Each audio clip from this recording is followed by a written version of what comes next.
Bonjour Bokar, ça va? Ça va très bien. On a réussi à se connecter. Bon, On peut y aller. on peut y aller, Bon, oui. déjà, on a quelques personnes qui sont en direct. Déjà, merci de vous connecter à cette heure. On va essayer avec Céline de voir si on peut tenir des rendez-vous comme ça de façon régulière, assez récurrente, pour parler encore une fois du Sénégal, de la politique africaine d'une façon générale, hein. Je pense que ce sont les thématiques qui nous intéressent le plus, particulièrement celles qui concernent le Sénégal. Bon, Célina, on avait quelques thématiques hein, qu'on voulait aborder.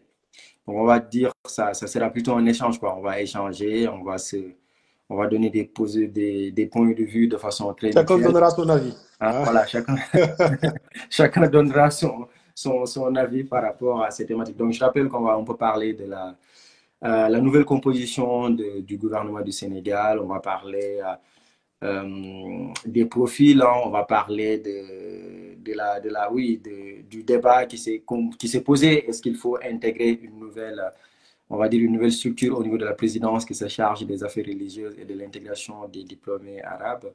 On va parler des dernières nominations qui se sont faites hier. Le tandem Ousmane Mhm. Sonko, Bassirou Diomaye Faye, est-ce que c'est quelque chose qui va durer dans le temps compte tenu de la nature hyper présidentielle de notre régime politique? Bon, déjà, peut-être toi, tes premières impressions par rapport à cette élection présidentielle. Je pense que tu n'as pas fait de sortie médiatique depuis lors, non?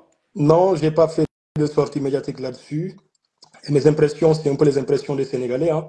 Déjà, les féliciter pour cette victoire, qui est une victoire du peuple sénégalais, qui s'est battu pour la sauvegarde de sa démocratie, qui s'est battu pour dire non à la dictature rampante qui était celle du président de la République Macky Sall, qui heureusement est parti. Et depuis lors, on sent qu'il y a un vent de liberté qui souffle et les gens sont tout à fait enthousiastes. Disons que la tension a baissé d'un cran et le discours du président de la République, lorsqu'il a été investi, mais aussi à l'occasion du 4 avril, a montré justement cette dynamique-là. Et c'est extrêmement important qu'on soit dans cette logique et qu'on y reste pendant longtemps. Ce qui ne veut pas dire en fait qu'il n'y aura pas de reddition des comptes. Il faut faire la part des choses entre d'une part le climat paisible dont on a besoin et sur lequel travaille le président de la République et son Premier ministre et l'ensemble de l'équipe gouvernementale, et puis après d'autres sujets comme la reddition des comptes sur laquelle il est extrêmement important et fondamental que le gouvernement maintienne le cap là-dessus avec les éléments qui sont déjà publiés, notamment les rapports de l'OFNAC qui sont publiés, et celui de 2022 d'ailleurs qui est publié aujourd'hui. Et donc, voilà, donc je suis enthousiaste et je suis confiant, et parce que ça a été une lutte qui a été très difficile, très dure. Tu as été engagé toi aussi, tout comme moi, avons été engagés dans cette lutte-là, parce qu'on était hein, tous les deux, je rappelle que on était membres du parti PASTEF les Patriotes, même si aujourd'hui, alors toi, je ne sais pas dans quoi tu es, mais moi personnellement, je reste, je reste un défenseur fervent du projet, et parce qu'effectivement, j'ai la conviction que c'est un projet qui est important pour le Sénégal et au-delà pour l'Afrique. Voilà. Donc, on continue dans cette défense-là. On n'a pas besoin d'être forcément dans un parti politique pour défendre le projet, et parce que c'est aussi notre bébé. Voilà, on a travaillé là-dessus dans la commission enseignement supérieur et formation professionnelle du mouvement des cadres de PASTEF France, dans cette commission où j'étais président de la commission et tu étais d'ailleurs adjoint. Nous avions rédigé une centaine de pages pour la version zéro de notre programme. Et donc, c'est aussi le fruit du travail, mais aussi dans d'autres espaces où tu n'étais pas. Par exemple, lorsqu'il s'était agi de faire l'élection du président du mouvement des cadres ici en France, il y avait, j'avais soutenu un candidat qui s'appelle Ousmane Danso et qui avait justement euh, conceptualisé le mot le projet, tu vois, le projet. Donc c'est lui qui l'a, durant cette élection-là, c'est lui qui a commencé à utiliser la notion de projet. Et aujourd'hui, on se rend compte que même dans les communications du Conseil des ministres, on a cette notion dedans, on a le projet dedans. Donc on est tout à fait fiers d'avoir contribué à tout ça. Et donc on continue comme un cultivateur lorsque tu as labouré ton champ et que tu as semé et qu'il ne reste plus qu'à récolter. C'est pas à ce moment-là qu'on va dire que voilà qu'on n'est pas comptable en fait de tout ce qui arrive et on en est ravi. Bah ouais, non, mais clairement, je pense qu'effectivement, c'était une excellente expérience hein, dès le départ. Et c'est vrai que moi, cette élection présidentielle, je l'ai vécue de très près. Et voilà, j'étais au Sénégal pendant quelques semaines. Et ça permettait effectivement de voir que les Sénégalais avaient vraiment, on va dire, très, très envie de changer de cap. Tu vois, et beaucoup Effectivement. avaient peur hein, avec cette période du Ramadan, qu'il n'y aurait pas d'affluence, qu'il serait un peu compliqué pour les équipes, on va dire, des candidats de drainer du monde, surtout avec le Ramadan. Et pourtant, Oui, moi, je me rappelle, pendant une soirée, j'ai été à Saint-Louis et la caravane d'Ousmane Sonko venait de Podor, mais jusqu'à 3 heures du matin, je veux dire, Ousmane Sonko ne pouvait pas sortir de Saint-Louis. Tu vois, entre Saint toi, tu étais à l'UGB, tu vois, entre UGB et Saint-Louis-Ville, ça fait pas plus de 30 km entre oui, ça. on est d'accord, oui. Il était à 3 heures du matin à Sannar, il est sorti de Saint-Louis à 10 heures du matin. Tu vois, c'est pour te Oui. montrer voilà, la ferveur qui était autour de cette élection présidentielle, surtout aussi autour de Pastef. Et je pense que la sortie des deux a pu donner une nouvelle dimension, une nouvelle envergure à cette élection présidentielle. Bon, on a un peu posé le cap. Je ne sais pas, toi, c'est tes premières remarques par rapport aux membres du gouvernement, très clairement, parce qu'aujourd'hui, les thématiques sur lesquelles on va parler, je l'ai un peu annoncé à l'entame de mes propos, on va parler du gouvernement, des dernières nominations, on va parler des profils, on va surtout parler du pourcentage de femmes qui a soulevé, je pense, Ouais, mais ça, qui c'est un continue non-sujet, mais on y arrivera. Je te dirai pourquoi c'est un non-sujet. et qui continue de soulever des vagues de, on va dire, de conversations et de critiques à l'égard de l'actuel tandem, hein, Sonko Diomaye. Bon, mais déjà, avant qu'on Oui. parle même du gouvernement, est-ce que tu t'attendais à ce que Ousmane Sonko soit Premier ministre aujourd'hui de la République du Sénégal? Écoute, à partir du moment où Ousmane Sonko nous a bien vendu Diomaye Moïse Sonko, Sonko Moïse Diomaye, donc logiquement, voilà, on ne peut pas s'attendre à ce qu'il fasse autrement. Il faut assurer le service après-vente. C'est-à-dire que quand tu bats campagne, comme il a battu campagne, et que le concept phare, au-delà du projet, à côté du projet, on avait justement cette idée que Sonko Moïse Diomaye.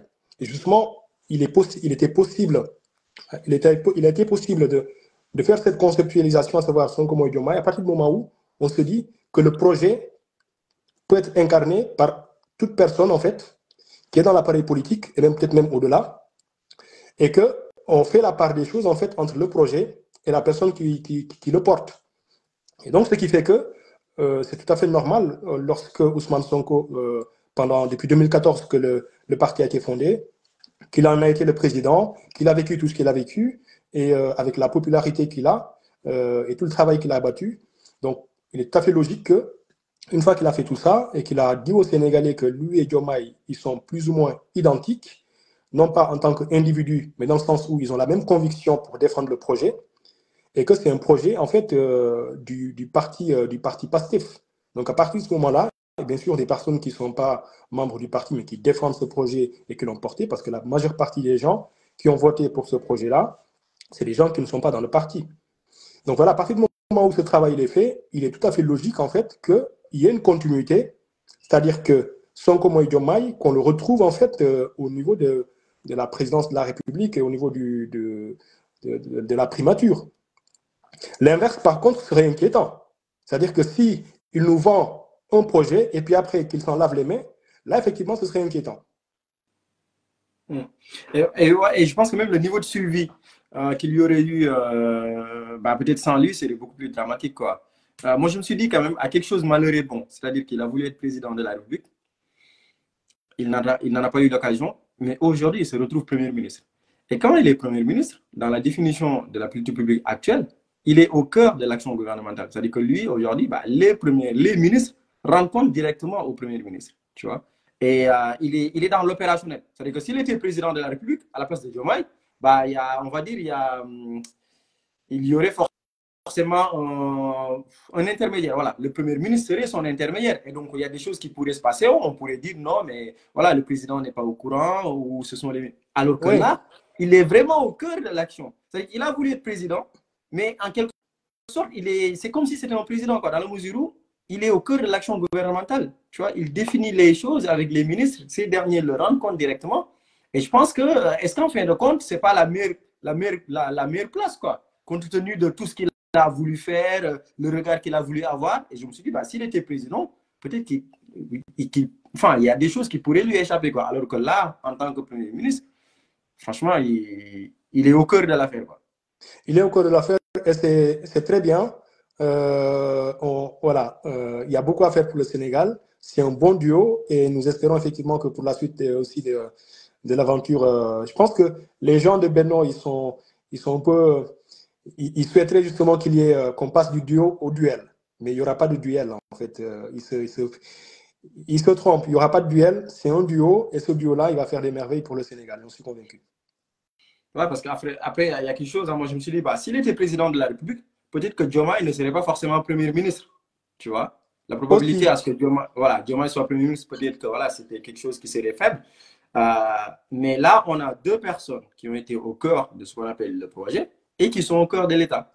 Alors que si son père était président de la République, peut-être qu'il aurait, voilà, les gens pourraient se dire, allez, on va chercher un Premier ministre qui est assez neutre. Un peu comme lorsque en tout Macky cas, Sall est venu et que ce tu as qui eu se serait Abdoul Mbaye passé, je comme ne le sais Premier pas, ministre. mais en tout cas, ce qui se passe aujourd'hui, je pense que c'est quelque chose qui est salutaire pour l'ensemble du Sénégal et pour l'Afrique, parce que je ne sais pas si tu as suivi un peu l'évolution de la situation depuis qu'il a été président de la République. On a vu qu'il y a quand même d'autres partis qui sont créés en Afrique qui ont repris le sigle de PASTEF. Par exemple, quand on prend au Cameroun, voilà, on a PACTEF.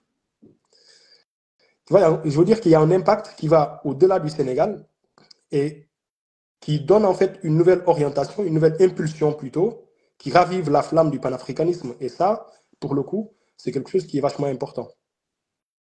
Ouais. Ouais. Bon, les membres du gouvernement, quelle est ton opinion là-dessus? Est-ce que pour toi, ce sont comme on dit, hein, c'est les personnes qu'il faut à la place qu'il faut, ce sont les personnes compétentes qui sont au bon poste? Voilà, quel est ton avis là-dessus, toi? Ben écoute, clairement, hein, je pense que tu connais un peu voilà, tu as le même avis que moi là-dessus. Il ne peut pas y avoir débat là-dessus.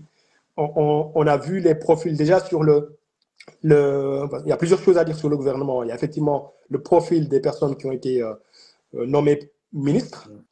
Il y a le nombre. Et puis après, il y a les histoires, enfin le non-sujet, ce que j'appelle le non-sujet, les questions d'hommes et femmes et compagnie. Voilà. Et je pense que sur la question du nombre, ils avaient déjà annoncé en fait une réduction du nombre de ministres.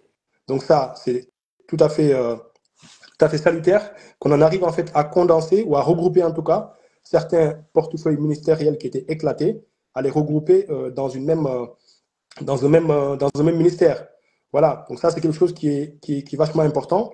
Et maintenant, sur le profil des personnes qui sont nommées ministres, qu'en regardant, grosso modo, moi j'ai pas en fait, voilà, je ne vois pas une seule personne qui n'a pas de compétences en fait dans le domaine dans lequel en fait il est nommé ministre.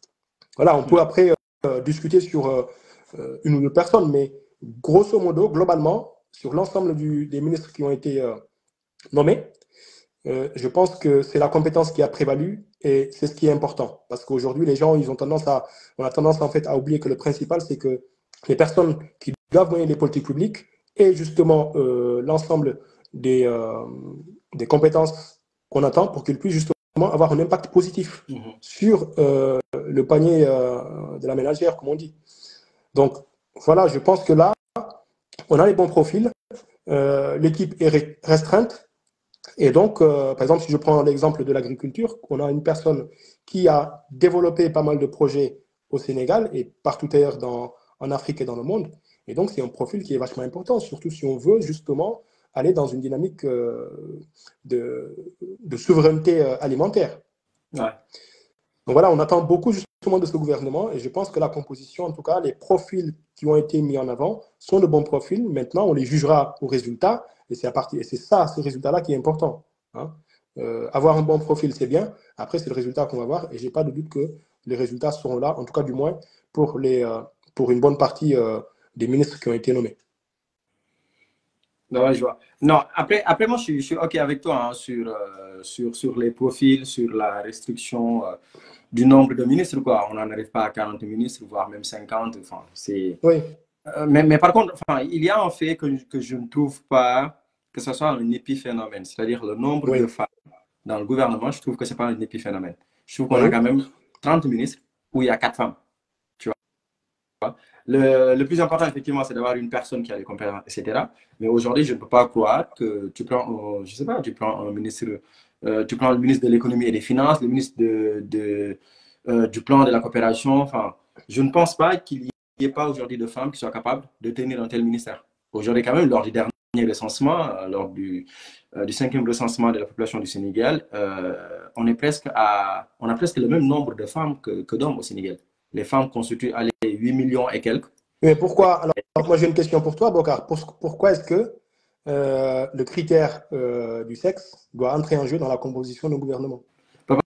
Parce que je pense qu'aujourd'hui, on avait quand même connu, tu vois, on avait connu une dynamique dans laquelle les femmes étaient très impliquées dans la gestion des affaires publiques. Par Et exemple, donc, à un moment donné, tu parles du gouvernement de Macky Sall? ou même de l'Assemblée nationale. Je parle même avec le régime d'Abdoulaye Wade et même avec Macky Sall. Non, non, Il y non. avait quand même beaucoup de Non, place mais... sur les postes de direction. Attends. Non, non, non. De Non, direction nationale. non, mais là, on ne sera pas d'accord, là, pour le coup. Non, on ne sera pas d'accord, bien évidemment. On ne sera pas du tout d'accord. Mais le truc, c'est qu'aujourd'hui, sur on va dire, la forte propension qu'avait, enfin, la place des femmes dans le gouvernement de Macky Sall était quand même importante. C'est pas 4 Mais ministres. non, mais explique-toi. Quand tu dis que c'est important, c'était quoi? Oui, mais regarde. On avait combien de ministres femmes? Regarde. Alors, on avait combien de ministres femmes? Exactement. Pour quel nombre de ministres au total? Exactement, je ne sais pas. Parce que sur le régime de Macky Sall. Voilà. Non, mais le truc, c'est que. Quand tu fais. Non. Alors, moi, ce que je t'invite à faire, c'est que post-émission, qu'on fasse le ratio. Qu'on fasse le ratio entre le nombre de femmes sous le régime de Macky Sall, le dernier gouvernement qui était parti. Je pense qu'il y en avait à peu près 38 ministres comme ça, à peu près. Et tu prends la même chose, en fait, par rapport au gouvernement le premier gouvernement d'Ousmane Sonko, et qu'on fasse la comparaison. Ouais, ça, voilà, je peux te concéder ça. Ouais, déjà, sur le principe. Mais je suis sûr qu'il y aurait il y avait plus de 3 femmes, hein, ou 4 ministres. C'est une question de proportion. C'est-à-dire que quand tu prends le nombre, par exemple, quand tu dis, OK, j'ai 5 personnes. Sur 5 personnes, tu peux avoir 1 ou 2 personnes qui sont ministres, qui sont femmes, et 3 personnes qui sont hommes.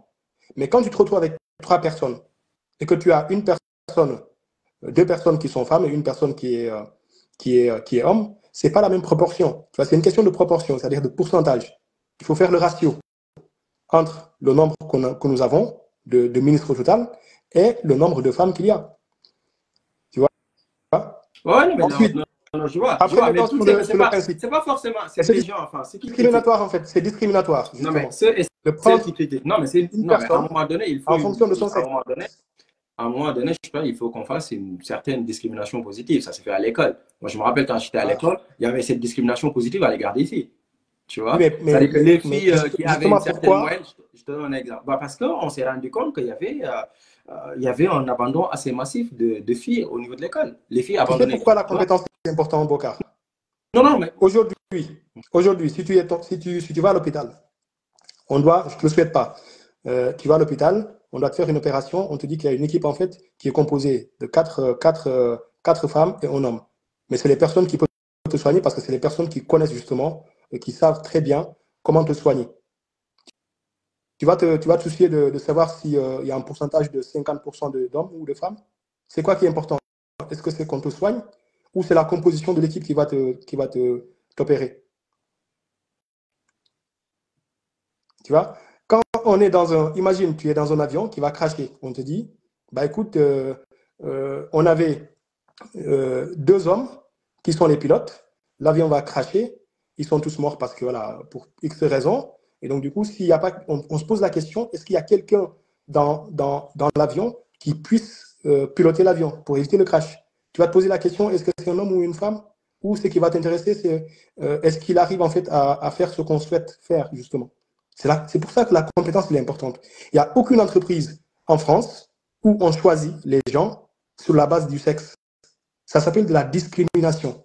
La discrimination, c'est le fait de faire des choix ou de ne pas choisir des gens en raison d'une identité qui leur est propre, d'un trait qui leur est propre. Donc, c'est la raison pour laquelle il est extrêmement important qu'on fasse attention. Parce que ce que les gens ne font pas ici en Occident, il ne faut pas qu'on pense, en fait, c'est pour une bonne raison. Hein. Si les gens mettent en avant la compétence, c'est pour une bonne raison. Et c'est pour les raisons que j'ai évoquées dans le cas d'un exemple de l'hôpital où tu vas pour t'opérer ou d'un avion qui va cracher. parce que c'est la compétence qui est l'élément principal. Deuxième élément sur ce sujet.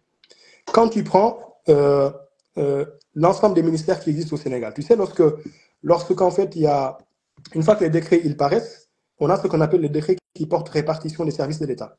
Donc ce décret-là, c'est un décret qui va sortir aujourd'hui, il n'est pas encore, il n'est pas encore paru. Mais sous Macky Sall, on avait le décret 2022-1777 qui portait répartition des services de l'État.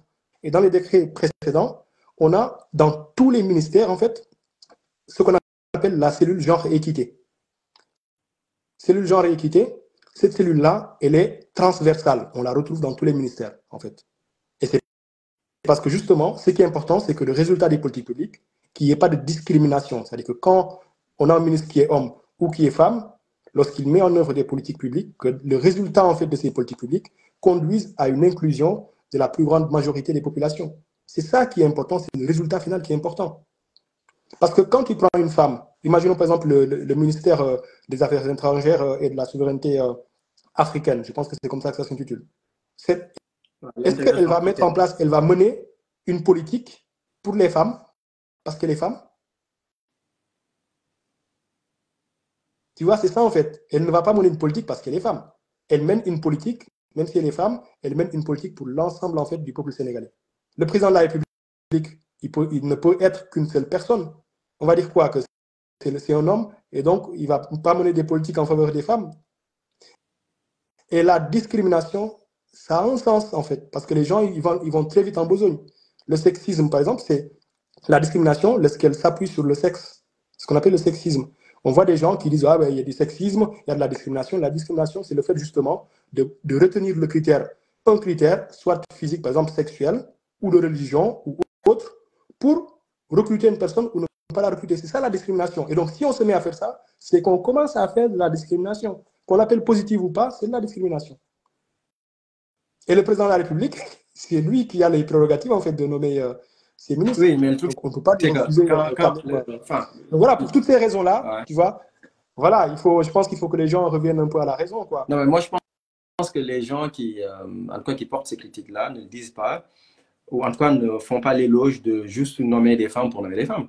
Tu vois, je pense qu'en fait, ces personnes-là veulent aussi qu'on mette des femmes qui sont compétentes. Moi, par exemple, je suis pour qu'on mette des personnes, voilà, des femmes surtout compétentes à ces places-là. L'idée, c'est ça. Ah, mais l'idée, c'est que si tu prends la population du Sénégal, on est quand même, comme je te l'ai dit, hein, on a presque 50% de femmes, 50% d'hommes. Ce qui aurait été bien, effectivement, c'est d'avoir une meilleure représentativité des femmes qui constituent aujourd'hui une frange très minoritaire de la population, qui sont quand même lésées sur beaucoup de choses. Pourquoi tu ne prends pas la religion comme critère, en fait? Non, en se disant qu'il y a 95% de personnes qui sont musulmanes et donc je compose le gouvernement. Pourquoi ce critère-là et pas un autre en fait? Pourquoi le critère sexuel doit être un critère fondamental et le critère religieux pas un critère fondamental? Pourquoi le critère, je ne sais pas moi, ethnique ne doit pas entrer en jeu? Pourquoi le critère sexuel doit entrer en jeu? C'est parce que ça correspond à des politiques qui sont menées par des organisations internationales. Non, pas forcément. Qui poussent pour que justement on en arrive à ça. Non. C'est parce qu'il y a un agenda, parce que c'est dans l'agenda international. C'est ce qui fait qu'aujourd'hui, tout le monde crie la même chose. Mais tu ne verras pas dans une entreprise, les gens procéder de la sorte. C'est pour une bonne raison. Non, moi par exemple, quand je fais l'éloge, on va dire, d'une meilleure représentativité des femmes, c'est pas compte tenu des standards, on va dire, voilà, tenus par des organisations internationales, etc. Non, moi c'est juste par rapport au niveau de maturité. Non, c'est plus par rapport au niveau de maturité de notre population et par rapport au niveau. Oui, mais en quoi c'est mature en fait? Par rapport au fort taux important, on va dire, de la femme dans la société sénégalaise. Et surtout de la place. Les musulmans, ils sont combien? Le fort taux. Si on prend le taux, si c'est juste une question de taux. Non. Ah, mais tu me dis que c'est une question de taux. Mais moi, je te réponds, je te dis, si c'est une question de taux, on prend le taux le plus fort. C'est les musulmans et les chrétiens, et puis après les. Ça, on peut pas le dire en plus. Ça, on peut pas le dire parce qu'on a une république qui est laïque, etc. Tu vois? Ok, d'accord. On peut pas le dire parce que le pays il est laïque. Ouais, mais c'est ça. On a un pays qui est laïque, on peut pas aujourd'hui. C'est pour ça, en fait, c'est pour ça qu'il faut rester sur les positions de principe. C'est pour ça que les positions de principe sont importantes, en fait. Parce que si on ne reste pas sur des positions de principe, aujourd'hui, ça va être une discrimination envers les femmes, demain, une discrimination envers les hommes, après-demain, une discrimination envers tel groupe ethnique, ainsi de suite. L'État ne regarde pas le sexe des gens, le la religion des gens, ainsi de suite. Ouais, c'est l'état de tout le monde. Le principe de compétence n'empêche pas d'avoir des femmes, d'avoir un nombre. Comme ça n'empêche pas d'avoir des gens qui sont de... Voilà, oui. C'est pour ça. Donc, il ne faut pas, en fait, on ne regarde pas le nombre. Ce n'est pas le nombre de femmes qui impacte, qui importe. On peut très bien dire, OK, les principes de compétence sont indéniables. On est d'accord, ça c'est le premier principe, il faut une personne compétente. D'accord? Et pourquoi on ne peut pas se dire, OK, on veut une personne au ministère, je ne sais pas moi, de la communication et des télécommunications, d'accord? On va essayer de chercher une femme qui est compétente dans ce domaine-là. Ne me dis pas qu'on ne va pas en trouver au Sénégal. Mais c'est ce que je te dis, c'est qu'à partir du moment où tu commences à faire ça, imagine par exemple, on prend la commission enseignement supérieur, formation professionnelle dans laquelle on était. Dans cette commission-là, il y avait combien de femmes? Alors, on en avait quoi? On en avait trois. Oui, on avait une écrasante majorité d'hommes, et ce n'est pas un gouvernement, c'est sur la base du volontariat. Et dans toutes les commissions en fait, du parti, c'est comme ça. Tu as plus d'hommes qui s'intéressent à la chose politique. Mais quand tu commences, en fait, il y a des gens qui travaillent, qui bossent matin, midi, soir, avec quelques femmes qui sont dedans, qui bossent aussi matin, midi, soir. Tu viens maintenant pour composer ton gouvernement, tu dis que non, les hommes qui ont bossé avec toi, ils sont majoritaires, mais non, toi, tu vas faire un gouvernement qui est 50-50, comme on dit. Ça veut dire que tu les, en fait, ça veut dire que tu discrimines les hommes parce que ce sont des hommes. Ça, c'est de la discrimination. Et quand tu prends la loi sur la parité c'est en 2010. Hein. C'est Abdoulaye Wade qui a, avec bien sûr le travail des mouvements de femmes, qui a fait voter cette loi-là au niveau de l'Assemblée nationale avec un décret d'application. Mais cette loi concerne les postes qui sont électifs. C'est électif, on ne parle pas de nominatif. Un gouvernement, on nomme les ministres, on ne les élit pas. Oui, mais je pense qu'en fait, ce qui brandissent, on va dire, cette idée, c'est parce que il le parle compte tenu de la volonté de rupture qui a été, on va dire, voilà, vendue aux Sénégalais. C'est que les gens aussi s'attendaient. C'est là où les gens ont été choqués de voir 4 minutes sur 30. C'est qu'ils se sont dit, bah, à partir du moment où on parle de rupture, on ne peut pas parler de rupture en ayant un gouvernement où il y a voilà, 4 femmes sur 30. Non, les gens étaient choqués sur ça. En fait. La rupture, elle est annoncée par rapport à quoi? Pardon? La rupture elle était annoncée par rapport à quoi? Non, la rupture elle est annoncée par rapport aux questions de bonne gouvernance. À une meilleure représentativité des femmes, à une meilleure prise en compte de la condition des femmes, etc. Et moi, je trouve, les femmes sont de très bons gestionnaires. Hein. Attention, Zédina. Écoute, moi, je ne pense pas que le sexe joue. Attends, prends le rapport là, les rapports qui sont sortis. Tu verras, ce sera rare qu'on épingle des femmes. Moi, de mémoire, quand je suis l'histoire politique sénégalaise, la seule femme qui a été épinglée de mémoire et que je m'en souvienne, c'est Awa Koudou Ndiaye, Awa Ndiaye. D'ailleurs, qui a été ramenée par Macky Sall, justement. Oui, mais en fait, justement, moi, je ne vais pas faire justement d'analyse basée sur le genre, parce que ça biaise en fait. C'est comme si le sexe oriente en fait l'action de la personne. Le sexe n'oriente pas l'action de la personne, ne définit pas l'éthique de la personne. Tu vois, l'éthique qu'une personne peut être amenée à avoir ou pas ne dépend pas de son sexe, mais ça dépend de l'éducation qu'il peut avoir, de la formation qu'il peut avoir, ainsi de suite. Mais si on commence à se dire que bon, les hommes, ils sont parce que ce sont des hommes, ils n'ont pas une éthique, et que les femmes, parce ce sont des femmes, elles ont une éthique, mais on ne s'en sort plus. On ne s'en sort plus, tu vois, c'est tout ça qu'il faut arrêter justement. Parce que les gens qui font ces raisonnements-là, c'est extrêmement grave. Parce qu'on ne le voit pas dès lors qu'on parle des hommes, mais quand on inverse la chose et qu'on se dit, ok, les hommes gèrent mieux. Mais c'est là qu'on va se rendre compte qu'on raconte en fait, tu m'excuseras du terme, qu'on raconte des devoirs, quoi. Tu vois, c'est ça en fait. C'est ça. Bon. En quoi, regarde le Parlement, prends le Parlement, l'Assemblée nationale, depuis 2010, qu'on a eu la loi sur la parité. Est-ce que tu penses en fait, quelles sont les femmes et les hommes que tu as pu voir en fait qui ont un impact réel sur le fonctionnement de l'Assemblée nationale?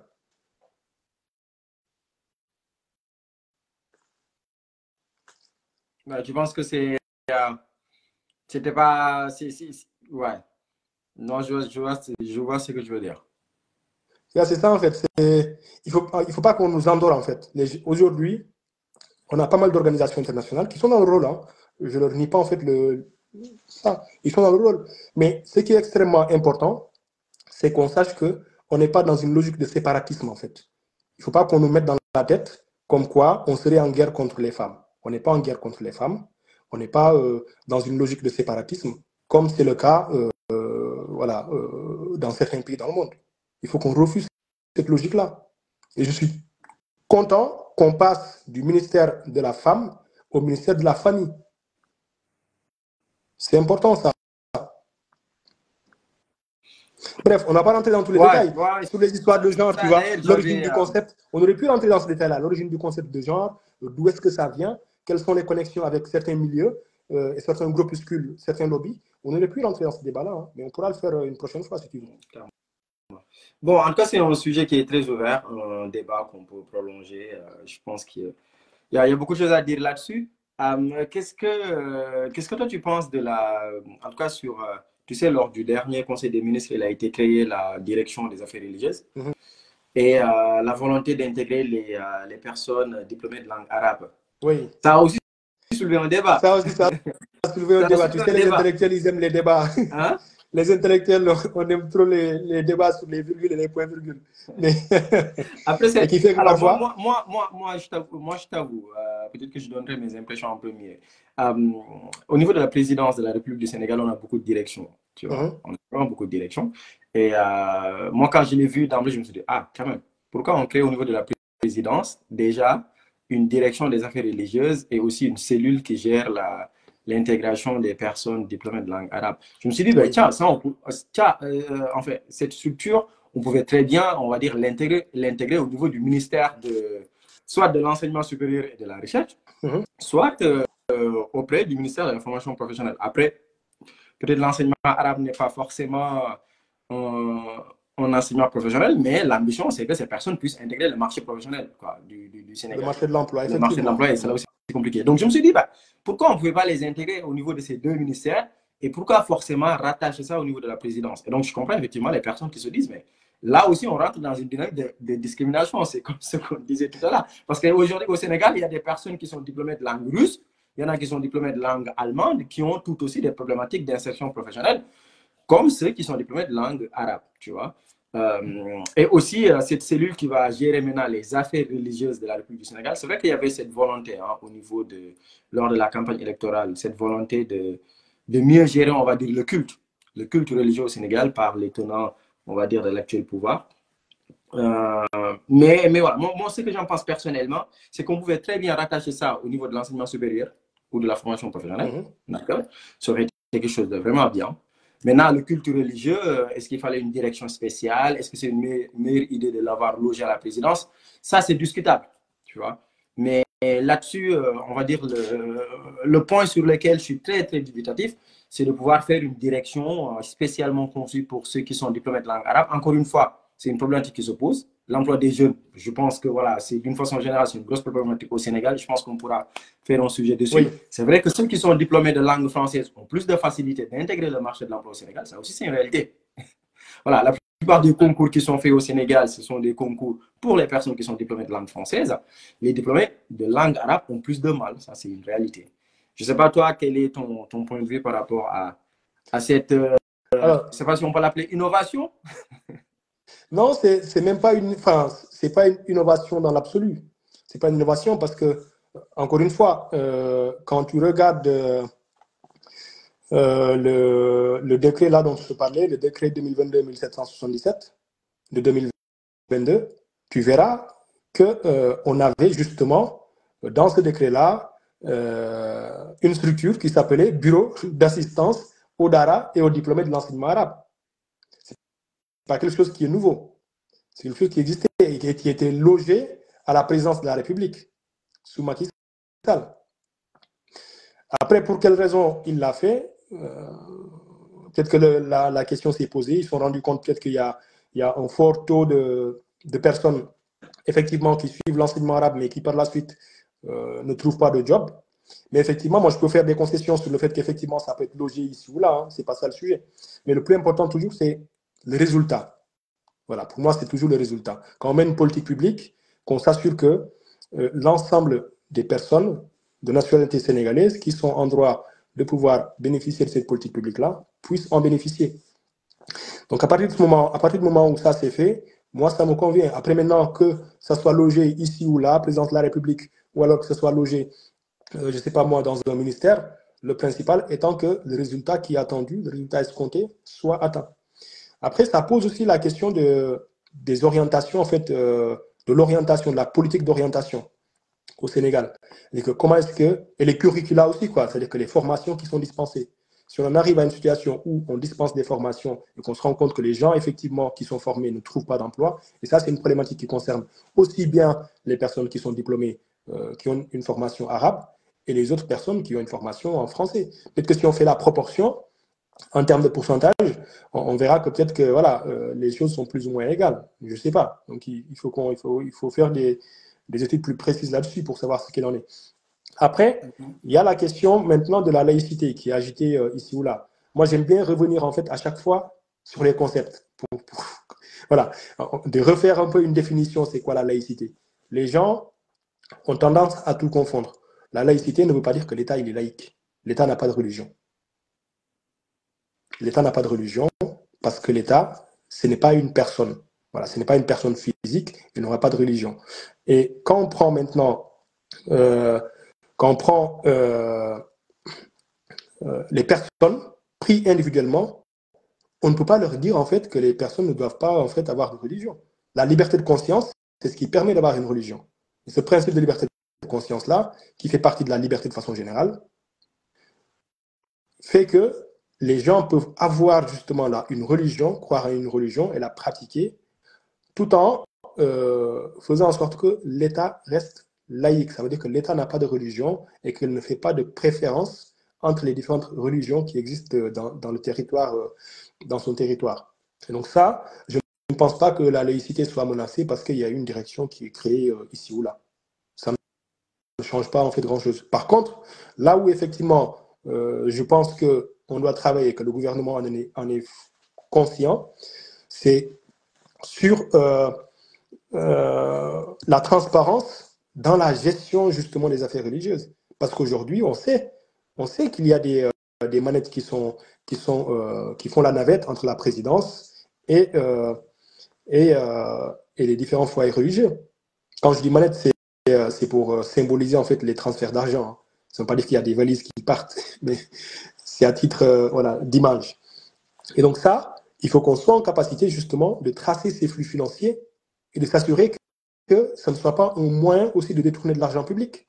Donc ça, oui, il faut qu'il y ait une reddition des comptes sur l'ensemble en fait des politiques publiques, y compris sur des politiques religieuses. Et donc ça, je pense que la direction qui a été mise en place, qu'elle reste à la présidence ou qu'elle aille dans une des directions qui existent déjà ou sur un ministère, on devrait arriver à ce résultat-là. Et c'est le résultat qui est important plutôt que l'endroit où on loge telle ou telle autre direction ou agence ou structure. Et justement, ça permet de faire un crochet sur un sujet qu'on va aborder très rapidement. C'est sur l'emploi des jeunes d'une façon générale, tu vois, et pas que l'emploi des personnes qui peuvent être langue arabe. Parce que je pense que l'un des plus grands défis de ce gouvernement, ça sera l'emploi des jeunes. Quand tu regardes les dernières statistiques de l'ANDS sur la population sénégalaise, la moitié de la population du Sénégal a moins de 19 ans. Tu vois? Donc, ce sont des jeunes qui vont arriver sur le marché de l'emploi. Et d'ailleurs, la même structure te dit que chaque année, tu as près de 200 000 personnes qui arrivent sur le marché de l'emploi. 200 000 personnes qui arrivent sur le marché de l'emploi. Et aujourd'hui, PASTEF a été propulsé au devant de la scène par une bonne partie aussi des jeunes. Tu vois, l'engouement fort est entretenu par les jeunes. Donc, des jeunes qui sont en âge de travailler et donc en âge de produire de la richesse. Et cette richesse qui va encore de l'autre côté propulser le Sénégal. Donc, le défi majeur, c'est l'emploi des jeunes, d'une façon générale, qu'ils soient diplômés de langue arabe, russe, espagnol, tout ce que tu veux, qui sortent de l'université. Et ça, compte tenu, toi, des actes qui sont déjà posés, comment tu le vois, ce défi qui est crucial et qui peut emporter un régime, hein? On est tout à fait d'accord. On est tout à fait d'accord. Je pense qu'en fait, la question de l'emploi, hein, moi, j'aime pas trop, tu vois, qu'on dise des jeunes, des femmes ici, des garçons de l'autre côté, des vieux, ainsi de suite. C'est l'emploi, point. Donc, toutes les personnes qui cherchent en fait un emploi, on doit créer les conditions pour qu'elles puissent obtenir un emploi. Maintenant, en termes de priorisation, dans le discours du président de la République, lorsqu'il a été investi, il a fixé le cap. Je pense que c'était un des aspects qui étaient les plus importants, les plus saillants, qui sont ressortis de son discours. y compris le 4 avril, lorsqu'il a fait son allocution à la nation. C'était un point qui était important avec la reddition des comptes et d'autres problématiques. Donc, il est clair que c'est le sujet principal, en tout cas du moins un des principaux sujets. Et donc, pour y arriver, il n'y a pas de miracle. Hein. Il faut. Alors, c'est facile, c'est pas facile. C'est facile dans le sens où on peut le théoriser, on peut avoir des plans. Voilà, on peut avoir des plans. Et pour cela, il faut d'ores et déjà qu'au niveau de la formation et de l'éducation nationale, qu'on puisse définir des priorités en termes d'éducation. Parce que ce qui est important, le résultat en fait que doit conduire les politiques d'éducation nationale, de formation professionnelle et d'enseignement supérieur, c'est que les gens puissent avoir un emploi. Voilà. Et donc pour cela, il faut qu'on revoie le contenu des formations qui sont proposées, le contenu des enseignements qui sont proposés, et que dès le bas âge, qu'on puisse montrer aux jeunes l'importance du métier. Mais faire en fait l'école primaire jusqu'au lycée sans savoir comment est-ce qu'on plante un arbre, c'est un exemple que je prends. Je ne dis pas que tout le monde doit le voir, mais c'est un exemple. Sans savoir comment est-ce qu'on plante un arbre, pour moi, c'est problématique. On va à l'université, on suit des formations qui sont théoriques, à 80% littérature, c'est problématique. Et à côté, on se rend compte qu'on a pratiquement plus de 1000 milliards qu'on importe chaque année en termes de denrées alimentaires. Donc, pour moi, quand je dis c'est simple, c'est qu'il faut regarder la balance commerciale du Sénégal et se dire, OK, sur cette balance commerciale-là, quels sont les produits qu'on importe? Combien ça fait? Donc, moi, je peux dire que ça fait plus de 1000 milliards. Tu pourras regarder après. Et donc, par rapport à ça, comment est-ce qu'on fait pour capter les 1000 milliards? C'est-à-dire que si tu es chez toi et que tu fais une dépense de 1000 milliards que tu sors de chez toi, comment tu fais pour garder cet argent-là, des 1000 milliards? On a un budget qui fait à peu près 3 000, 4 000 milliards. Si tu as déjà 1000 milliards que tu peux garder, qui ne sortent pas pour l'achat de denrées alimentaires, c'est déjà une bonne chose. Et donc, on identifie les produits, on se dit, OK, pour tel produit, tel autre produit, tel autre produit, on se donne pour objectif de faire en sorte que ça soit produit localement. Mais ça veut dire que derrière, il faut aussi des compétences pour le faire. Il faut des formations. Et donc, il faut former les gens dans ces domaines. Mais si on forme des gens dans des domaines où on n'a pas de besoin, en tout cas les besoins ne sont pas aussi énormes, par exemple quand je prends les littératures, les gens qui font lettres, ils vont m'en vouloir, mais le but, ce n'est pas de fustiger une discipline, mais de voir en fait par rapport aux besoins de notre pays, quelles sont les priorités. Et donc, je suis désolé, mais la priorité, ce n'est pas de former des gens à écrire des poèmes ou à écrire des livres sur l'amour et ainsi de suite.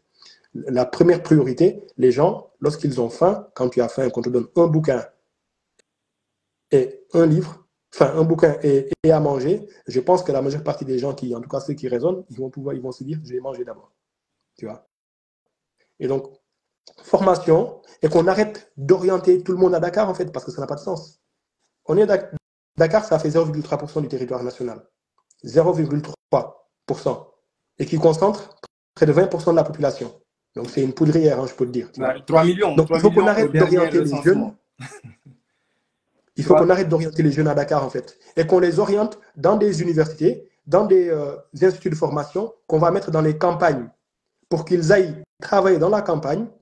Ce qu'ils vont manger, c'est produit par eux-mêmes dans la campagne et ils produisent pour le pays. Pour le reste, ça, effectivement, ce serait intéressant. Mais orienter les gens à Dakar, 50 000 personnes, t'imagines 50 000, plus de 50 000 étudiants qui sont à Dakar. Mais c'est une force énorme. Si tu mets 50 000 personnes, ne serait-ce que chacun qui consacre un peu de temps dans un champ, mais c'est énorme en fait. C'est un potentiel mais extraordinaire. Donc les jeunes, la jeunesse, c'est une force. Il faut qu'on arrive à l'exploiter. Quand je dis exploiter, c'est dans le bon sens du terme. C'est-à-dire qu'on puisse profiter de la force qu'apporte la jeunesse et qu'on puisse avoir derrière des politiques publiques qui permettent au pays d'arriver à une souveraineté alimentaire. Et donc ça, c'est prévu par, en tout cas ce que j'ai pu voir par rapport au ministère en charge de la souveraineté alimentaire. Ils sont dans une logique de mettre en place des domaines agricoles communautaires, voilà, des coopératives agricoles qui vont permettre derrière d'avoir, voilà, sur un espace défini, un ensemble d'acteurs qui vont être réunis pour travailler sur des spéculations définies. Tu vois, par exemple, sur l'oignon, on importe beaucoup en oignon, on importe beaucoup de patates. Et toutes ces choses-là, il faut qu'on initie les gens là-dessus. Donc c'est pour ça que pour moi, le ministère, un des ministères en tout cas qui a un rôle important à jouer, c'est le ministère de la formation professionnelle, qui doit jouer un grand rôle en coordination avec le ministère en fait de l'Éducation nationale, pour que, à partir de troisième, de la classe de troisième, on arrête l'effort en fait la théorie, enfin qu'on n'arrête pas, mais qu'on diminue en fait tout ce qui est théorique et qu'on commence déjà à avoir des sessions de formation pratique pour que les jeunes puissent avoir un métier. Voilà, ils connaissent un métier. Et maintenant, pour ceux qui vont aller faire de la recherche, une fois qu'ils arrivent à l'université, ils peuvent continuer sur un cycle de recherche. Mais il faut valoriser la formation professionnelle. Ouais, clairement, clairement. Ça, c'est un point qui est extrêmement important. Ouais. Ouais, c'est vrai que c'est un enjeu important, le secteur primaire, parce que tu dis rentre dans le cadre de la bonification de notre secteur primaire, qui aujourd'hui, Oui. Là, en l'état actuel des choses, hein, c'est un secteur qui emploie, on va dire, la plupart des Sénégalais qui sont en âge de travailler et qui contribuent très peu dans le produit intérieur brut sénégalais. Oui. Tu vois, ce qui fait qu'il y en a un gros décalage, parce qu'on a le secteur tertiaire qui embauche très peu de Sénégalais. Voilà, les banques, les assurances, les directions, machin, etc., qui emploient très peu de Sénégalais, qui contribuent certes avec une très forte valeur ajoutée dans le produit intérieur brut sénégalais, mais effectivement, le secteur primaire sénégalais, donc l'agriculture, l'élevage, voilà, faire de telle sorte que voilà, tout et en ce plus, qu'on on mange peut au faire Sénégal puisse vraiment beaucoup d'argent là-dedans. Hein? Il y a vraiment, c'est un des secteurs qui emploie le plus en fait, l'agriculture et l'élevage. Quand on prend par exemple tout ce qu'il y a autour en fait de l'industrie en fait des mines et des hydrocarbures, ce qu'on appelle en fait le secteur extractif. Donc dans ce secteur-là, on a pratiquement sur 2022, que je vérifie un peu les chiffres, sur 2022, on avait en fait pratiquement 1000 et quelques milliards, 1300 et quelques milliards qui sont générés par l'exportation de produits. Ça ne rentre pas dans les caisses de l'État, attention. Hein. C'est les produits qui sont exportés. Donc ça va être l'or et les phosphates. L'or en premier avec pratiquement 500 et quelques milliards, et puis après les phosphates avec 400 et quelques milliards, et puis après viennent le zircon, et ainsi de suite. Mais ce secteur-là, avec les 1300 et quelques milliards qui sont exportés, en fait, la valeur en fait de ce qui est exporté, c'est 1300 et quelques milliards, on a pratiquement 200 et quelques milliards qui rentrent dans les caisses de l'État. Et ce secteur-là contribue à hauteur de 0, je vais regarder le chiffre pour ne pas te dire n'importe quoi, même pas 1% en fait des emplois au Sénégal. Tu vois. Donc ça veut dire que ce secteur-là, il génère certes des bénéfices, et c'est des bénéfices non seulement qui partent pour la plupart en fait à l'étranger, mais en plus de cela, c'est un secteur qui malheureusement n'emploie pas beaucoup de gens. Hein? Donc c'est 1380 milliards qui ont été générés par ce secteur-là en 2022. 0,17% en termes du point de vue de sa contribution à l'emploi. Et ce qui rentre dans les caisses de l'État, c'est 275 milliards en 2022. Ça, c'est un rapport de l'ITIE qui le dit. Donc on voit bien que c'est un secteur qui peut effectivement apporter beaucoup au pays, mais qui ne peut pas engranger, en tout cas au moment où nous parlons, qui n'engrange pas beaucoup d'emplois, qui ne génère pas beaucoup d'emplois. Mais par contre, l'agriculture, on a beaucoup de terres en fait qui sont disponibles. On a de l'eau, même s'il y a des efforts à faire là-dessus aussi. Mais je pense que la visite qui a été faite par le président de la République en Mauritanie a permis aussi d'évoquer ces sujets-là, puisqu'il y avait le projet sur l'exploitation en fait du canal du Cayor. Et donc, il faut qu'on travaille sur ces questions. Et si on veut industrialiser un pays, il y a la question de l'eau qu'il faut régler, mais aussi il y a la question de l'énergie qu'il faut régler. Donc aujourd'hui, il y a de l'énergie qu'on a trouvée, donc il faut que cette énergie-là puisse servir aussi dans le cadre de la politique d'industrialisation. On a pratiquement plus de 3000 heures d'ensoleillement par an, ce qui est énorme. Et donc, voilà, il y a aussi ça peut permettre en fait de régler les questions énergétiques, en plus des hydrocarbures et compagnie. Très clairement. Moi, j'ai fait une expérience. Je suis parti de Lyon jusqu'au Sénégal. Oui. Mais ce qui m'a marqué sur la traversée, c'est à partir de Tanger. De Tanger à Casablanca, c'est 300 km. Donc, sur une route de 300 km, tout est bordé d'agriculture. Genre, tout est bordé de champs. Tu as de Tanger à Casablanca.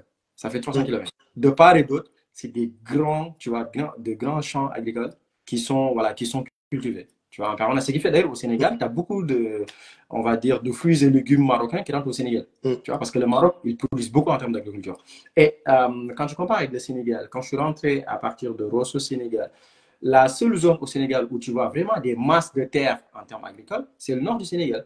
Bon, après, c'est normal, encore une fois, parce que tu as le fleuve qui traverse, tu as le fleuve qu'on partage, je crois, avec la Mauritanie. Et avec du la coup, Mauritanie. sur le nord du Sénégal, donc de Rosso, Richard Toll jusqu'à Saint-Louis, tu as des terres qui sont cultivées. Mais à part ça, tu fais Saint-Louis-Louga, c'est 70 km. Louga-Thiès, allez, c'est une centaine de kilomètres jusqu'à Dakar. Les terres, elles sont abondantes et on ne les cultive pas. Effectivement, et je pense que ça, il faut qu'on les mette en valeur. Si on veut développer notre pays, il faudra qu'on passe par ça. C'est clair, Il faudra qu'on passe par de... ça. Et tu as raison de le dire, on forme beaucoup d'ingénieurs à l'ENSA, par exemple. Si aujourd'hui, bah, allez, on avait une politique qui dit, chaque ingénieur qui sort, on lui donne tant d'hectares. Tu vois, on forme des ingénieurs agricoles à l'ENSA. Ils sortent. On peut même, en fait, c'est-à-dire qu'on les met en groupe, tu vois. C'est-à-dire qu'on les met en groupe, qu'ils forment des coopératives. Parce que quand tu mets les gens en groupe et que tu les accompagnes derrière, avec, voilà, qu'ils ouvrent en fait des entreprises qui sont formalisées et qui ont un accompagnement de l'État qui leur permet de pouvoir exporter leur production, il y a une mutualisation aussi des moyens qui est mise en place. C'est-à-dire les tracteurs qu'on va mettre en place, tout le matériel agricole qui est mutualisé. Et donc, c'est un peu vers ces modèles-là qu'il faut qu'on aille. Parce qu'autrement, ça va être extrêmement compliqué. Et je dis ça parce que quand tu regardes ce qui est prévu dans le programme de PASTEF et qui a été évoqué à plusieurs reprises par le ministère de l'Industrie en charge de l'agriculture, il a évoqué justement la création de coopératives agricoles. Ils ont mis, je pense, à peu près 80 milliards dans cette dynamique-là. Et ça, pour qu'on puisse justement aller vers ça, il faut beaucoup d'investissements, la création de coopératives, l'accompagnement des jeunes et les formations qui doivent être dispensées pour qu'on puisse les capaciter et qu'ils puissent justement avoir l'ensemble des compétences nécessaires pour aller de l'avant. On a une économie qui est constituée à plus de 97% d'entreprises qui sont informelles. Donc ça veut dire quoi? Ça veut dire que c'est des entreprises qu'on ne sait pas identifier très clairement et qui, pour le coup, auraient pu contribuer lorsqu'elles sont dynamiques et fortes à l'effort fiscal, parce qu'aujourd'hui, notre budget, il est constitué à peu près plus de 3 000 et quelques milliards de recettes fiscales. Donc, tu imagines, juste sur à peu près quelques entreprises, on a 97% d'entreprises qui sont informelles. Donc, si on parvient à formaliser l'ensemble de ces entreprises-là, ça permet déjà à ces entreprises de pouvoir cotiser. Il y a les cotisations sociales, donc par exemple ce qu'on appelle les cotisations de sécurité sociale, CSS, qui vont rentrer dans les caisses de la caisse de sécurité sociale pour le financement de la protection sociale, donc assurance maladie, assurance prestation familiale, et puis accident du travail. Et à côté, nous avons ce qu'on appelle les cotisations IPRES, qui permettent de financer la retraite. Et donc, tu vois, il y a tout un ensemble. Aujourd'hui, l'IPRES est en difficulté. Donc, si on parvient à faire en sorte que les entreprises soient viables, on les crée, on accompagne les jeunes, ça permet de faire rentrer de l'argent par la caisse de sécurité sociale, qui va être excédentaire par définition, puisqu'on a une jeunesse, on a une population qui est jeune. On a une population qui est jeune. Donc, si tout ce beau monde-là, en tout cas la plus grande partie, cotise, ça fait beaucoup d'argent qui rentre dans les caisses de l'État et qui permet de financer les politiques publiques. Ils cotisent pour les accidents du travail, pour la maladie, pour la retraite, ainsi de suite. Et puis à côté, si on les accompagne, qu'est-ce que ça permet? Ça permet en fait de dépasser un certain plafond de verre. Parce que quand tu es une entreprise qui est informelle, tu ne peux pas exporter, en fait. Ça va être compliqué d'exporter. Parce que tu n'es pas formalisé. Donc tu arrives à un niveau que tu auras du mal à dépasser. Et si on veut que nos entreprises puissent avoir, en fait, être compétitifs à l'étranger, il faut qu'on les accompagne à cette formalisation. Donc la formalisation est là un double avantage, même triple. Pour la personne qui entreprend, donc ça permet à l'État de l'identifier, de pouvoir l'accompagner au mieux. Pour les caisses de l'État, à travers la caisse de sécurité sociale et l'IPRES, mais aussi pour les impôts, parce que n'oublie pas que pour chaque euro qui est dépensé, enfin euro, parce que je suis en France, c'est pour ça, pour chaque CFA qui est dépensé, tu as 18% en fait de TVA. Et tu as éventuellement l'impôt sur les sociétés, à peu près 30%. Donc tu vois, c'est une manne financière, mais qui est extrêmement importante. Et donc c'est la raison pour laquelle il faut qu'on aille vers ça, qu'il y ait des coopératives qui sont créées, avec une rationalisation, bien sûr, des structures qui accompagnent l'État, la DPME, on a la délégation à l'entrepreneuriat rapide, et ainsi de suite, j'en passe, qu'on rationalise et qui les accompagne. qu'on les identifie, qu'on mette en place un système qui permette justement d'identifier toutes ces entreprises, les immatriculer et de suivre aussi l'accompagnement qu'on leur met à disposition et les financements qu'on met à disposition.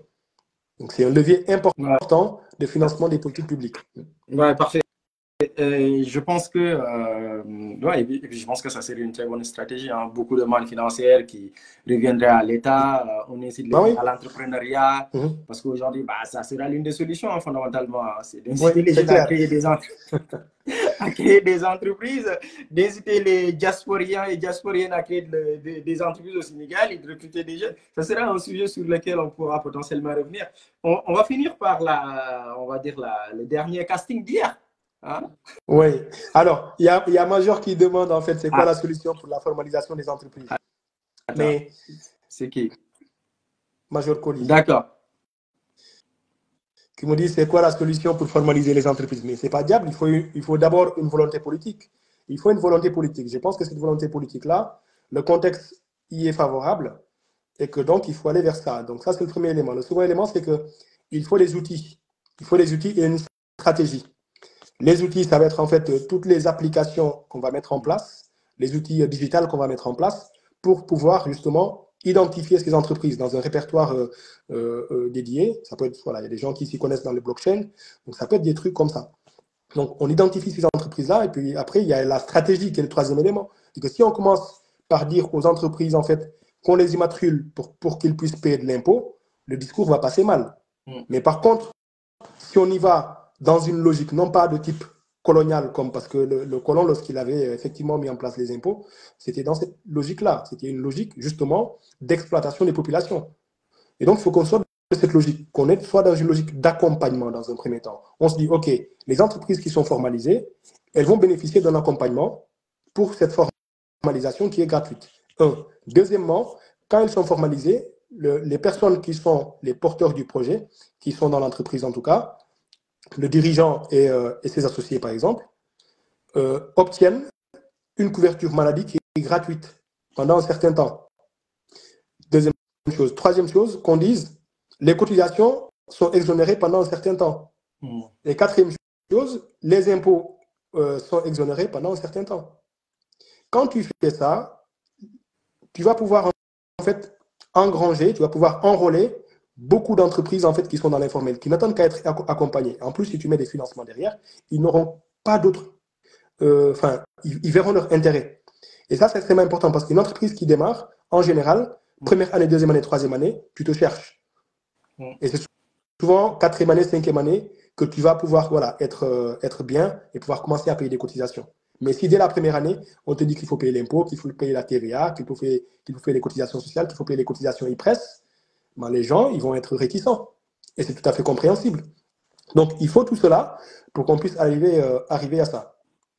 Voilà, j'espère avoir répondu à ta question, Major. Ouais, et puis pour moi aussi, il y a une dernière initiative, une initiative en tout cas qu'on pourrait aussi mettre en place pour inciter les gens en tout cas, si on rentre dans ce domaine de développer de façon très exponentielle l'entrepreneuriat et la création d'entreprises, c'est de dire aussi aux jeunes, ben, écoutez, vous allez créer des entreprises, d'accord? Mais on va vous accompagner. Parce qu'aussi, on a beau dire aux gens, allez créer de l'entreprise, mais imaginez, on dit à quelqu'un, il doit créer une entreprise, ou elle doit créer une entreprise, elle doit rester aller 1-2 ans sans pour autant avoir des ressources, alors que la personne derrière a des factures qui l'attendent. Comment voulez-vous que cette personne vive? Tu vois, c'est tout ce qui concerne les exonérations dont je parlais, en fait. Donc, il faut justement... Il faut des exonérations. Et moi, je pense qu'il faut même un accompagnement financier. Voilà. Il y a l'accompagnement administratif, l'accompagnement financier, l'accompagnement technique. Tous ces pouvoirs et les avantages qui vont avec. C'est-à-dire qu'on accompagne pour la création, on finance, on accompagne sur le plan technique avec des formations qui sont dispensées. On accompagne aussi sur l'acquisition de matériaux. On les organise sous forme de coopératives. C'est qu'on prend, par exemple, si je prends une dizaine, voire une quinzaine de jeunes que je finance, je les mets dans une coopérative, ils s'organisent, ils cultivent et on formalise l'entreprise.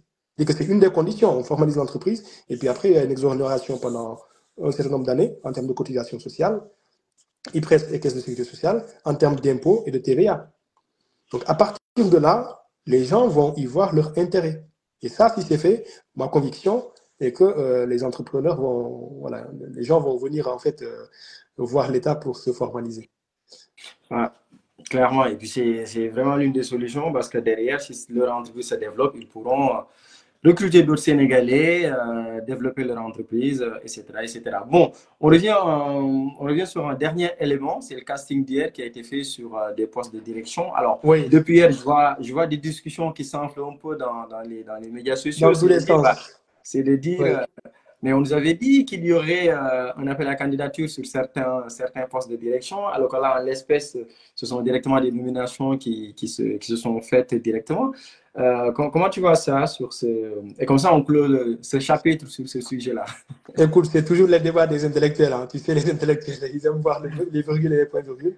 Ils oublient le fondamental. Tu vois. Ils oublient souvent ce qui est fondamental. Je pense qu'en fait, sur ce sujet, il y a plusieurs choses. La première, c'est que il y a, quand on regarde en fait le projet du parti Pastef les Patriotes, ils n'ont pas dit que ce sera tous les postes qui vont être soumis à appel à candidature. Ah Ils ont dit bah, moi, je certains t'écoute, postes. je t'écoute. Voilà, ils ont dit certains postes. Moi, Bon, je t'écoute. là, après, ça, c'est l'argument, disons, le plus petit des arguments. Hein, c'est l'argument Bon, du vent. après, c'est vrai que sur le truc, je Mais crois bien, oui, c'était marqué certains postes. Mais certains le truc, postes, c'est que moi, ce voilà. que je me dis, mais ce que je me dis, c'est que si je vois quand même le poste de DG du port, la direction du port, on a eu quoi hier? L'ONAS, c'est quand même des grandes structures. On a C'est dit que sur quoi? ces postes-là, c'est de très grandes structures. Moi, sur le poste du port, le port autonome de Dakar, la Sénélec, c'est l'une des plus grandes directions de ce pays, hein, à Oui, part les ministères. Hein. Tu ne peux pas me citer d'autres organisations qui sont. Voilà, le port autonome de Dakar engage mais tellement de ressources. La Sénélec, pareil. Tu vois, oui. donc, voilà. Si on n'arrive pas à faire un appel à candidature sur ces postes-là, ben, on les mettrait sur quoi un appel à candidature? Ça ne sert à rien de le mettre sur des postes dont le budget de fonctionnement ne dépasse même pas 1 milliard. Tu vois ce Alors, que je veux dire? Peut-être ce alors, qu'ils auraient pu dire, je pense que ce qu'ils auraient pu dire, c'est de se dire, ben, allez, sur certains postes dont le budget voilà, dépasse tant de milliards, peut-être qu'on mettrait un appel à candidature. Mais, mais qu'est-ce que tu en penses? Est-ce que c'est pertinent de dire ça ou pas, alors, toi? en fait, voilà, première observation, je l'ai donnée, c'est que entre dire tous les postes et certains postes, il y a une nuance qui est importante. Ça, c'est le premier élément. Le deuxième élément, c'est que une fois qu'ils ont dit que certains postes vont être soumis à appel à candidature, ça, c'est la cible, en fait. C'est-à-dire que c'est l'objectif final. Les gens ont tendance à confondre, en fait, l'objectif final et les étapes intermédiaires. Et ça, c'est extrêmement important lorsqu'on fait de la conduite de projet. Je vais à Dakar. Par exemple, je suis en France, je dis je vais à Dakar. La Dakar, c'est ma destination finale, c'est ma cible. Ça ne veut pas dire qu'à partir du moment où j'entre dans l'avion, je suis à Dakar. Donc, je vais entrer dans l'avion.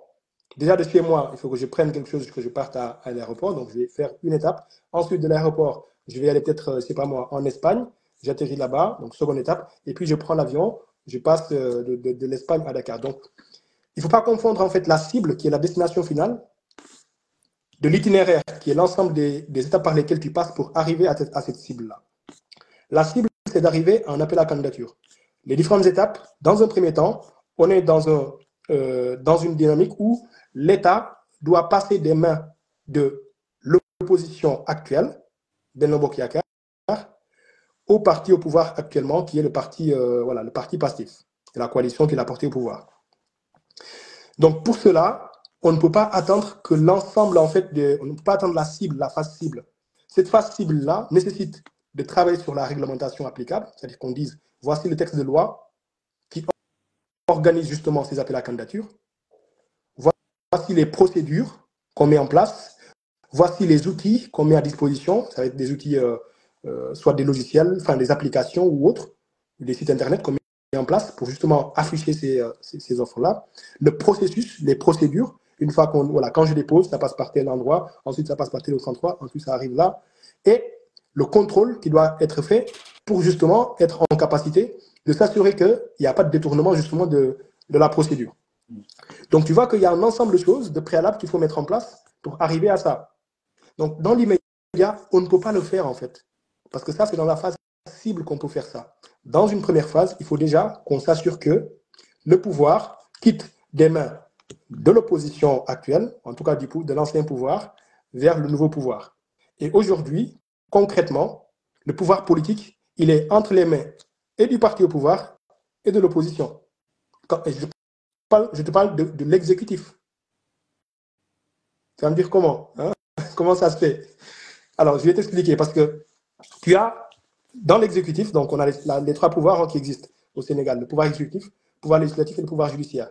Le pouvoir exécutif, en fait, c'est, grosso modo, pour résumer, tu as la présidence de la République, qui est l'exécutif, et tu vas avoir les ministres qui sont un peu les bras droits, les bras qui vont justement conduire les politiques. Dans cet exécutif-là, donc tu as ça. Donc on a nommé, le président de la République a été élu, le premier ministre a été élu, les ministres sont nommés. Maintenant, concrètement, donc disons que c'est la tête de l'État qui est en place, mais tout le reste en fait, les directions. On a à peu près plus de 300 directions au Sénégal. Ça, j'ai fait le calcul sur la base du décret qui porte répartition des services de l'État. On a plus de 300 directions. Je ne compte pas les cellules, les bureaux d'études, les autres administrations qui ne sont pas rattachées à une direction et qui sont dispatchées. Il y en a à peu près, quand on compte pour l'ensemble, on se retrouve avec 1000 et quelques instances, structures qui existent.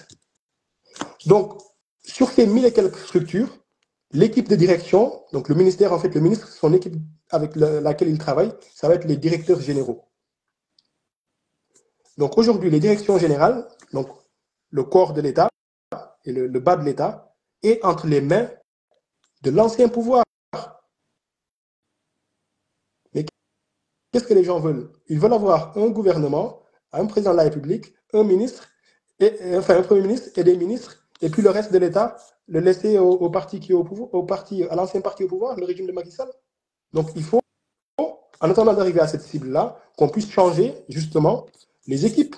Et donc, il commence par les postes qui sont stratégiques. Stratégiques pourquoi? Parce que c'est par là, en fait, la douane, c'est effectivement là qu'on, l'ensemble, en fait, une bonne partie des recettes de l'État qui sont faites à travers la douane, la Caisse des dépôts et des consignations, qui est aussi une instance qui est stratégique, l'APIX, qui gère les grands projets de l'État, et ainsi de suite. On commence par ces secteurs parce que ce sont des secteurs qui sont stratégiques. Et on sait que notre Premier ministre, il doit faire une déclaration de politique générale. Et cette déclaration de politique générale, elle doit s'appuyer sur des informations, une étude, des données qui sont remontées par la base, des données qui sont fiables. Et donc, ça veut dire qu'il faut créer les conditions qui permettent à ce gouvernement de pouvoir obtenir l'ensemble de ces informations, et ça passe aussi par une nomination des personnes en qui on a confiance dans ces postes-là, le temps de pouvoir mettre en place le circuit qu'il faut à court et long terme, enfin à moyen terme et long terme, pour pouvoir arriver à la cible qui est celle qui est définie dans le projet. Mais ça, il faut qu'on l'explique aux gens. Il faut qu'on l'explique aux gens pour qu'ils le comprennent. Parce que tu ne peux pas avoir un État qui est l'État aujourd'hui, ce que j'appelle l'État en acte, c'est-à-dire que l'État opérationnellement, quand tu prends par exemple la RTS. La RTS, c'était qui le directeur de la RTS? C'était Racine Talla. Depuis que